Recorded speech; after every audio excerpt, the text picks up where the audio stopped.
Hello guys, yan po no, mapagpalang gabi na naman po muli sa atin. So ngayon guys, mayroon tayong ipapakitang isang uri ng mutya na ating inilagay dyan sa loob na pampaswerte, pampahalina po no sa negosyo, lalo po sa buhay natin. Kung gusto nyo siswertehin ngayong taon na ito, ay nako, mayroon tayong isang mutya na inilagay dyan sa loob no. May mutya po yan ng bigas, apat na piraso po dyan ating inilagay, at may reyna ng langgam no, at yung honey no, yung honey ang ating inilagay diyan sa loob, at may tawas tapul tayo na inilagay diyan no, dito sa loob. Tawas tapul ang ating inilagay diyan no, na may pangontra sa mga taong inggit sa buhay, pangontra sa mga aswang, sa mga kulam, tigal po at palipad na hangin po no, ano pa mang uri ng mga ano sa buhay natin na makakasakit sa atin. Ay nako, may pangontra tayo dyan kapag lalo na po pinag-iingitan kayo ng inyong mga katrabaho no, ng iyong mga ka-workmate no, at nako, may pangontra tayo dyan at may pampalusaw loob ito sa taong matitigas ang ulo no, may pampaamo itong dala. Huwag nyo itong ismulin dahil ito'y tunay po ito at napaka-legit. Marami na po napapatunay nito no, lalo na po sa mutya ng bigas. Yung iba nga ay binabaon nila sa kanilang katawan no, ang ating mutya ng bigas po. May rina na yan ng langgam, may dugos, at may mga pangontra na po tayo na inilagay dyan sa loob no, at may kumuha tayo ng isang hibla ng bao na walang mata na inilagay natin dito, at itong kanyang lana ay ginawa natin, inilagay natin dito sa loob no, para yung mga mutya ay gagana po no. Yan po ang ating maliit na ano no, nilagay natin dyan. Baka sakaling magustuhan nyo yan, ay nako, tawagan nyo kaagad ako sa aking personal number sa 0994-7687-818. Yan po ang aking personal number guys, kung sakaling magustuhan nyo yan ang ating mutya ng bigas no. Maraming tumatawag sa atin, bro, nasaan na yung may mutya ka ba ng bigas dyan?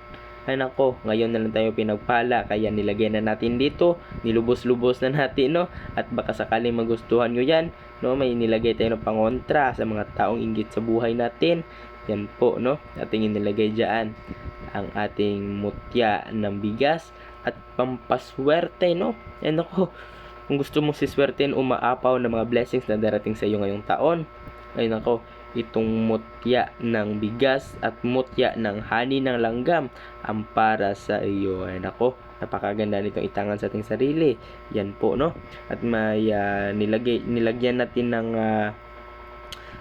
kwintas no, para ikwintas po. Maganda po itong ikwintas no, ano, kapag may anak kayo no, may anak kayo na nag-aaral, na iniinggitan siya, binubuli, nako, may pangontra tayo dyan. Ito po no, yan po no, nilulusaw po ng ating mga mutya kung ano yung ginagawa sa yung anak no, o sino pa man na bibigyan mo nito, o kung ikaw man no, kung may katrabaho ka, may mga taong inggit sa buhay mo, sinisiraan ka, ay nako, may pangontra tayo sa kanila no. Kaya wag nyo ito ismulin dahil ito'y napaka-legit no.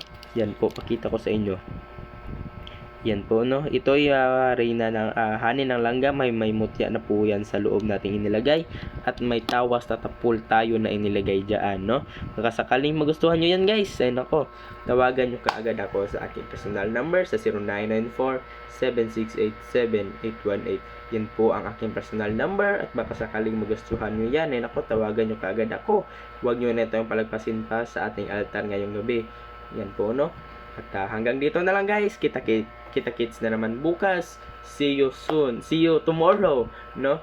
Yan po, maraming salamat sa inyong panonood guys. Ingat kayo palagi, sana'y nasa mabuting kalagayan po kayo ngayon no. Ingat kayo, at sana'y huwag kalimutan magdasal po sa ating Panginoon no. Yan po, at malapit na pala yung mahal na araw guys. Ako, abang-abang ngayong Biyernes, may palaro tayo no, sa mga tao, sa mga kumuha sa ating gamit. Pasasalamatan din natin sila no. Kaya sa mga kumuha ng gamit sa atin, good luck sa Biyernes. Yan po no, Hanggang dito na lang guys. Maraming salamat sa inyong panonood. Ingat kayo palagi. Sana'y nasa mabuting kalagayan po kayo ngayon. Hanggang dito na lang guys. Maraming salamat po.